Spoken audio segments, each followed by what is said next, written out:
Bonjour à tous et bienvenue sur ma chaîne YouTube, ici Yoann Meyer. Aujourd'hui nous allons voir comment faire des traces réseau circulaires dans Wireshark afin d'avoir des tailles de fichiers assez petits et peu volumineux. Donc nous allons voir maintenant dans Wireshark comment effectuer ce type d'opération. Donc comme j'ai précisé juste avant, on parle bien de capture. Donc vous sélectionnez, vous vous placez sur votre interface où vous allez capturer votre trafic réseau et vous allez dans les options de capture, donc toujours dans la roue crantée. Alors c'est pas au même endroit que quand on a paramétré la taille des paquets capturés dans Wireshark, c'est dans l'onglet sortie. On doit créer une trace réseau circulaire, donc il y a plusieurs options pour pouvoir créer ce genre de fichier. Donc nous sommes obligés de créer un fichier et de le stocker. Donc là j'ai créé un dossier dans mon disque D, un dossier capture. Et là je vais l'appeler test. Donc nous allons pas voir, on va faire l'ensemble des différentes options. Je vais en montrer une, après ce sera à vous d'expérimenter sur vos besoins. Donc le format de sortie c'est soit PKPNG ou PCAP. Donc là je vais le laisser en PCAP.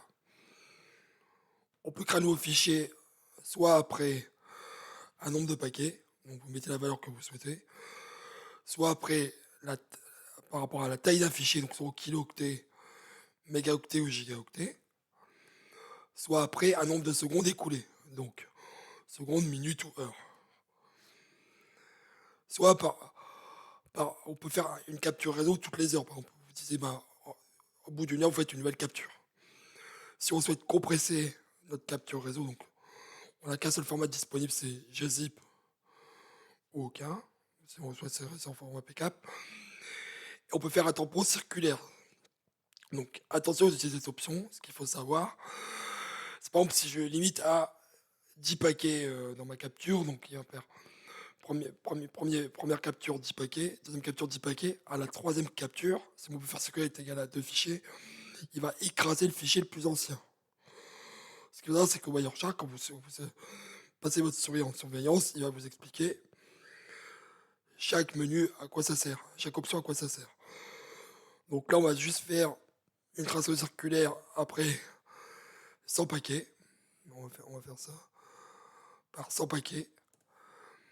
Et on va démarrer la capture. Donc on va aller générer du trafic. Donc, je vais aller sur le site de Wireshark. On fait une recherche Google. Wireshark. Et hop. C'était juste pour créer des paquets. Donc là, on a vu rapidement qu'au bout de 100 paquets, il crée un nouveau fichier. On revient à 0. Donc je vais stopper ma capture. Je vais aller dans Fichier. Et là, dans Fichier, on fait une liste des fichiers. Et là, on va voir l'ensemble des fichiers qui ont été créés. Donc en haut, il nous dit qu'on a créé 16 fichiers. Donc si je clique sur un, en bas, on voit qu'on a 100 paquets capturés. Je prends mon deuxième fichier. Donc il va me le charger directement. Et on va voir 100 paquets capturés.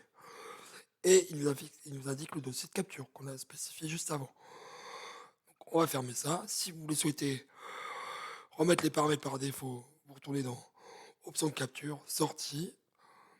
Hop, on enlève crée un nouveau fichier automatiquement. Et j'enlève le nom du fichier. Et je fais fermer.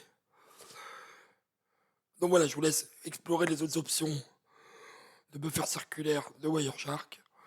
Je vous ai expliqué les différentes options. On a fait une en pratique, donc la plus simple, avec le nombre de